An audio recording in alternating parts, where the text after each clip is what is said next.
So, for a student who wants to learn about democracy, there can be two extreme examples. On one hand, you have India, the world's largest democracy. And then, on the other hand, you have Pakistan, a nation where no prime minister in the history of the Islamic nation has completed a full tenure. And this time, in Pakistan, they are blaming the USA for this. The Pakistani media outlet Dawn reports that Mr. Imran Khan revealed that the US had sent a threatening message through Pakistan's envoy. Earlier, media reports in Pakistan had mentioned how Mr. Khan, indirectly pointing the finger at the USA, talked about a foreign conspiracy to remove him because, according to him, his trip to Russia made those foreign forces angry. It should be mentioned that not so long ago, when Ukraine was preparing itself to defend itself from Russia, Imran Khan was acting as if he was on top of the world during his visit to Russia. He said, "What a time I have come!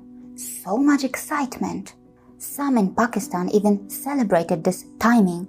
But Imran Khan's excitement turned out to be very short-lived, as for him, things have gone downhill very fast.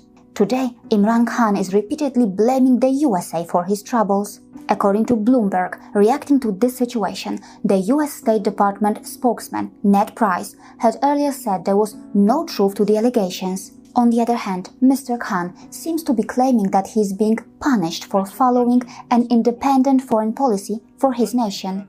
Now, to start with, Mr. Khan, with the massive influence that your nation has had from China, which your government has hardly objected to, your idea to have an independent foreign policy for Pakistan was flawed or pretty twisted from the very beginning. Second, even your recent upswing in your country's relationship with Russia has a China factor in it. Why not accept that? Your fellow countryman, Shahbaz Sharif, has already made it clear what he thinks of Pakistan's situation. You may have not liked his "beggars can't be choosers" remark, but ask yourself, those words may be harsh, but is there no truth in those words? Although nobody wants to be a beggar, who put Pakistan in this terrible situation in the first place? It clearly seems that the biggest contributor to this situation is the very ideology that has dominated Pakistan since the nation was created. Yes, it seems to be the same ideology that punishes Pakistani school principals accused of paying insufficient attention to Quran teaching. Yes, the Pakistani ideology that accepted the aid of millions of dollars from India when it was struck by earthquake in 2005, but then in 2008 sent terrorists to India to kill innocent Indian civilians, including Muslims.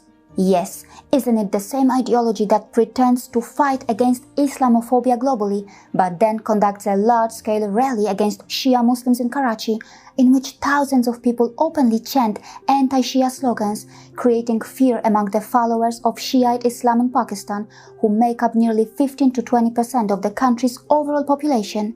Isn't it the same Pakistani ideology that causes terror in the Islamic nation of Iran, which frustrated the then Deputy Foreign Minister of Iran to such an extent that he said, "Enough is enough"? Yes, the same ideology that makes Pakistan act as if it is the well-wisher of the global Muslim community, but then its government officially supports and praises China for its treatment of Muslims in Xinjiang by signing the joint letter that was sent to the United Nations. And of course, it seems to be the same ideology that doesn't allow a non-Muslim to officially become the head of state in Pakistan.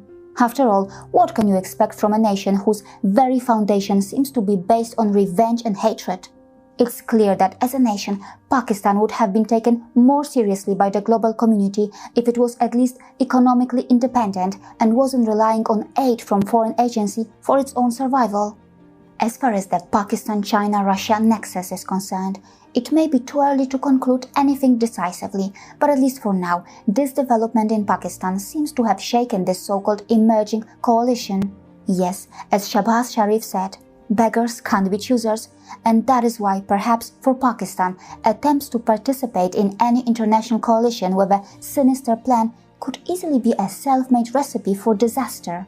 After all, any small or weak nation can be used and abused, or simply sandwiched between the superpowers in the complex international geopolitical game. See you again.